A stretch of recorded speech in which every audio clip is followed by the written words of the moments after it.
Hello friends, ഇന്ന് നമുക്ക് മുട്ടപ്പത്തിരി ഉണ്ടാക്കിയാലോ. അതിനു മുമ്പ് ചാനൽ സബ്സ്ക്രൈബ് ചെയ്യാത്തവർ സബ്സ്ക്രൈബ് ചെയ്യണേ. ലൈക്ക് ചെയ്യാനും ഷെയർ ചെയ്യാനും കമൻറ്റ് ചെയ്യാനും മറക്കരുത്. ഇതിനെ നമുക്ക് മുട്ടപ്പത്തിരിയെന്നോ പോളയപ്പമെന്നോ എന്ത് വേണമെങ്കിലും വിളിക്കാം. നിങ്ങളുടെ നാട്ടിൽ എന്താ വിളിക്കുന്നതെന്ന് ഒന്ന് കമൻറ്റ് ചെയ്യണേ. നമുക്ക് ആദ്യം അതിന് വേണ്ടിയിട്ട് തേങ്ങാപ്പാൽ റെഡിയാക്കാം. ഞങ്ങളിത് കഴിക്കുന്നത് തേങ്ങാപ്പാൽ കൂട്ടിയിട്ടാണ്. നിങ്ങൾക്ക് കറിയായിട്ടാണ് കൂട്ടി കഴിക്കണമെങ്കിൽ നിങ്ങൾക്ക് ഇതിൻ്റെ ആവശ്യമില്ല. എന്തായാലും കുറച്ച് തേങ്ങാപ്പാൽ വേണ്ടി വരും. അപ്പോൾ ഞാനിവിടെ അരമുറി തേങ്ങാപ്പാലാക്കി എടുത്തിട്ടുണ്ട്. അതല്ല നിങ്ങൾ തേങ്ങാപ്പാൽ കൂട്ടിയല്ല കറി കൂട്ടിയാണെങ്കിൽ ഇത്രയധികം തേങ്ങാപ്പാൽ വേണ്ട. വളരെ കുറച്ച് തേങ്ങാപ്പാൽ എടുത്താൽ മതിയാകും. ഞാൻ 1 കിലോ മൈദയാണ് ഇവിടെ എടുക്കുന്നത്. അതിന് വേണ്ടിയിട്ടുള്ള ഇൻഗ്രീഡിയൻസാണ് പറയുന്നത് കേട്ടോ.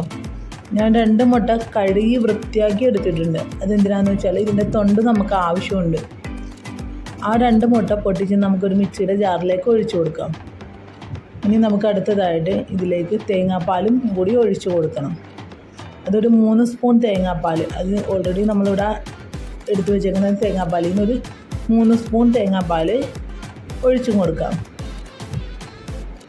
അതിന് വേണ്ടിയിട്ടാണ് തേങ്ങാപ്പാൽ വേണമെന്ന് ഞാൻ ആദ്യമേ പറഞ്ഞത്. പിന്നെ ഞങ്ങളിത് തേങ്ങാപ്പാലിൽ പഞ്ചസാര കൂടി ചേർത്ത് കഴിക്കുന്നത് കൊണ്ട് ഇത്രയധികം തേങ്ങാപ്പാൽ എടുത്തത്. ഇനി ഇതിലേക്ക് നമുക്ക് ആവശ്യത്തിന് ഉപ്പിട്ട് കൊടുക്കാം. ഞാനിവിടെ വളരെ കുറച്ച് ഉപ്പാണ് ഇട്ട് കൊടുക്കുന്നത്, കാരണം ഞങ്ങളിത് കഴിക്കുന്നത് പഞ്ചസാര കൂട്ടിയായതുകൊണ്ട്. ഇനി ഇവിടെ ഫ്രഷ് ആൻഡ് മോറിൻ്റെ 1 കിലോ മൈദയാണ് ഞാൻ ഇവിടെ എടുത്തിരിക്കുന്നത്. ഇത് ഭയങ്കര നല്ല ഒരു പൊടിയാണ്. ഇനി നമുക്കിത് 2-3 ബാച്ചായിട്ട് വേണം അരച്ചരച്ചെടുക്കാൻ. ആദ്യം ഒരു ബാച്ച് മൈദ ആ മുട്ടയുടെ മിക്സിയുടെ ജാറിലേക്ക് ഇട്ട് കൊടുത്ത് ആവശ്യത്തിന് വെള്ളം കൂടി ഒഴിച്ച് നമുക്കൊന്ന് ആദ്യത്തെ ബാച്ച് അരച്ചെടുക്കാം. അതിനുശേഷം നമുക്ക് രണ്ടാമത്തെ ബാച്ച്, മൂന്നാമത്തെ ബാച്ച്. ഞാനിവിടെ 3.5 ബാച്ചായിട്ടാണ് അരച്ചെടുത്തിരിക്കുന്നത്. ഇവിടെ ആദ്യത്തെ ബാച്ച് ഞാനിവിടെ അരച്ചെടുത്തിട്ടുണ്ട്. ഇനി നമുക്ക് രണ്ടാമത്തെ ബാച്ച് വെറുതെ മൈദയിൽ വെള്ളം ഒഴിച്ചിട്ടാണ് അരച്ചെടുത്തിരിക്കുന്നത്. അങ്ങനെ ഞാൻ ഇവിടെ ലാസ്റ്റത്തെ ബാച്ചും അരച്ചെടുത്തിട്ടുണ്ട്. മൊത്തം അതിൻ്റെ കൺസിസ്റ്റൻസി എന്ന് പറയുന്നത് ഞാനിവിടെ എല്ലാ ബാച്ചും കൂടെ മിക്സ് ചെയ്ത് ഇങ്ങനെ അധികം ലൂസും അല്ല അധികം ടൈറ്റും അല്ലാത്തൊരു കൺസിസ്റ്റൻസിയിലാണ് ഇവിടെ അരച്ചെടുത്തിരിക്കുന്നത്. നന്നായി തന്നെ മിക്സ് ചെയ്യണം. ആദ്യത്തെ മുട്ടയുടെ ബാച്ചും പിന്നെ 2, 3, 4 പ്രാവശ്യം അടിച്ചെടുത്ത് ആ മൈദയുടെ മിക്സും എല്ലാം കൂടെ നന്നായിട്ടൊന്ന് യോജിപ്പിച്ചെടുക്കുക. കണ്ടോ, ഇതാണ് കറക്റ്റ് കൺസിസ്റ്റൻസി എന്ന് പറയുന്നത്. ഇനി നിങ്ങൾക്ക് കട്ടി കൂടിപ്പോയെങ്കിൽ കുറച്ച് തേങ്ങാപ്പാലോ അല്ലെങ്കിൽ വെള്ളമോ ഒഴിച്ച് ഇത് ലൂസാക്കി എടുക്കാം. ഇനി ഇതൊരു അരമണിക്കൂർ റെസ്റ്റ് ചെയ്യാൻ വയ്ക്കാം. ആ സമയം കൊണ്ട് നമുക്ക് ഇതിന് ആവശ്യമായിട്ടുള്ള ചട്ടി റെഡിയാക്കി എടുക്കണം. ഞാനിതിവിടെ ഒരു 8 വർഷമായിട്ട് യൂസ് ചെയ്യുന്ന ചട്ടിയാണ് ഇത്. ചിലർ പറയും അടി പിടിക്കും, ഒട്ടി പിടിക്കും എന്നൊക്കെ പറയും. നിങ്ങളൊരു കാര്യം ശ്രദ്ധിക്കുക, ഇത് ഉപയോഗിച്ച് കഴിഞ്ഞതിന് ശേഷം നന്നായിട്ട് സോപ്പിട്ട് കഴുകി ഇത് കവറിലിട്ട് കെട്ടി വെക്കുക. അതായത് എടുക്കുന്ന സമയത്ത് ഇതൊരിക്കലും സോപ്പിട്ട് കഴുകരുത്. നന്നായിട്ട് വെള്ളം ഉപയോഗിച്ച് നന്നായിട്ടൊന്ന് കഴുകിയെടുത്താൽ മതിയാവും. ഇനി ആദ്യമായിട്ട് യൂസ് ചെയ്യാൻ പോകുന്നവരാണെങ്കിൽ ആദ്യം ഈ ചട്ടി ഒന്ന് കുറച്ച് വെളിച്ചെണ്ണ തേച്ച് ഒന്ന് വെയിലത്ത് വെച്ച് നന്നായി വെയിൽ കൊള്ളിച്ച് ആ എണ്ണ ഒന്ന് ചട്ടിയിലേക്ക് പിടിക്കുന്നത് വരെ ഇതൊന്ന് വെയിലത്ത് വെച്ച് ഉണക്കിയെടുത്തതിന് ശേഷം യൂസ് ചെയ്യുക. അങ്ങനെയാണ് ചെയ്യേണ്ടത്. ഇനി നമുക്ക് ചുടുന്നതിന് മുമ്പ് ഒരു കാര്യം കൂടി ചെയ്യണം. നമ്മൾ നേരത്തെ മാറ്റി വെച്ച മുട്ടത്തൊണ്ട് വെച്ച് ഈ ചട്ടി ഒന്ന് മയക്കിയെടുക്കണം. അതിന് വേണ്ടിയിട്ട് ആദ്യം ഈ മുട്ടത്തൊണ്ട് ഇങ്ങനെ പൊട്ടിച്ച് ഇതിലേക്ക് ഇടുക. ഇതുപോലെ ഇങ്ങനെ പൊട്ടിച്ചിട്ടിട്ട് നന്നായിട്ടൊന്ന് ഉരസി എടുക്കുക. നന്നായിട്ടൊന്ന് ഉരസിയെടുക്കുക. ഇങ്ങനെ നന്നായിട്ടൊന്ന് ഉരസി അത് ആ ചട്ടി മുഴുവൻ ഉരസിയെടുക്കുക. എന്നിട്ട് അതങ്ങോട്ട് കളയുക. ഇതുപോലെ. ഇപ്പോൾ നിങ്ങൾ വിചാരിക്കും ഈ തരി പോലെ ഇരിപ്പുണ്ടല്ലോ, അത് നമ്മുടെ വയറ്റിൽ പോകില്ലേ? ഇല്ല, അത് നമുക്ക് ഗ്യാസിലേക്ക് വെച്ചതിന് ശേഷം ചെറിയൊരു തുണി കൊണ്ട് തുടച്ചെടുത്താൽ അതെല്ലാം റെഡി ആയിക്കോളും. ഇനി നമുക്ക് ഇത് ഗ്യാസിൻ്റെ അടുപ്പിലേക്ക് വെച്ചിട്ട് കാണിച്ചു തരാം.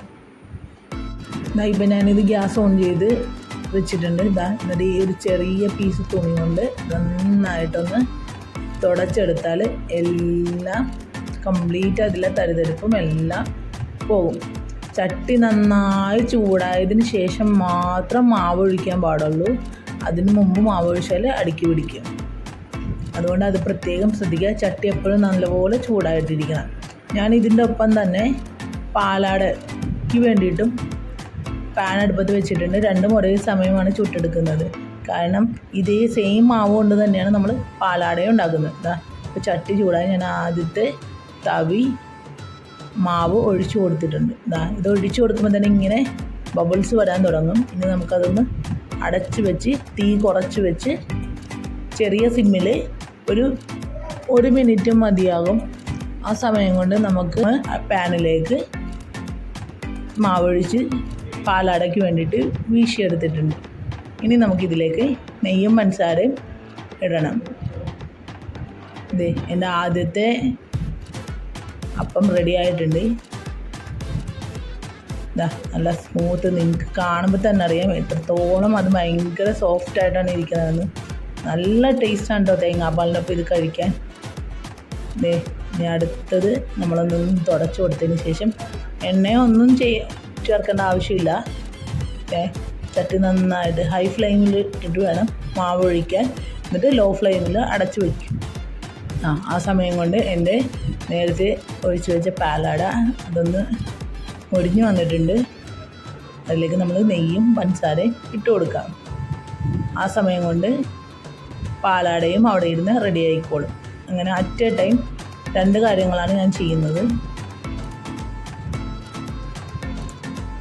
ഇനിയിപ്പോൾ പഞ്ചസാരയും കൂടി തൂവി കൊടുക്കാം. ഇങ്ങനെ തൂവി കൊടുത്തതിന് ശേഷം എല്ലാം ഒരു സൈഡിൽ ചെയ്താൽ മതി. നമ്മൾ മടക്കിയെടുക്കുമല്ലേ. ഇനി നമുക്കതൊന്ന് മടക്കിയെടുക്കാം.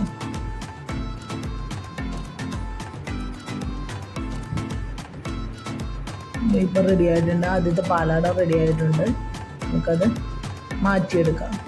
ഈ സമയം കൊണ്ട് തന്നെ എൻ്റെ രണ്ടാമത്തെ മുട്ടപ്പത്തിരിയും റെഡി ആയിട്ടുണ്ട്. അത് നമുക്ക് ചട്ടിയിൽ നിന്ന് എടുക്കാം. ഇതുപോലെ രണ്ടും നമുക്കിങ്ങനെ ചെയ്തെടുക്കാം. അടുത്തത് ഞാൻ ഒഴിച്ചുകൂടാൻ റെഡിയാക്കിയിട്ടുണ്ട്. ഭയങ്കര ടേസ്റ്റാണ് കേട്ടോ ഇത്. പാലും പഞ്ചസാരയും കൂടി കഴിക്കാൻ, അതല്ല കറി കൂട്ടി കഴിക്കാനും ഭയങ്കര ടേസ്റ്റാണ്. അങ്ങനെ ഞാനിവിടെ ഓരോന്നും റെഡിയാക്കി എടുക്കുന്നുണ്ട്.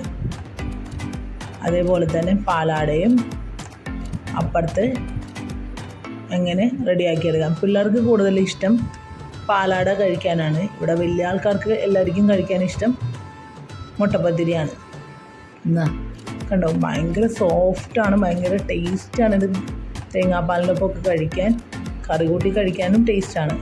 പാലാട വെറുതെ ഇങ്ങനെ കഴിക്കാം. ഇതിൽ തേങ്ങാപ്പാലോ ഒന്നും വേണ്ട, വെറുതെ കഴിക്കാം. നമ്മൾ നെയ്യും പഞ്ചസാരയും ചേർത്ത് കൊടുത്തേക്കാണല്ലോ. എല്ലാവരും ഒന്ന് ട്രൈ ചെയ്യുക. ഫീഡ്ബാക്ക്സ് എന്തെങ്കിലും ഉണ്ടെങ്കിൽ അറിയിക്കാൻ മറക്കല്ലേ.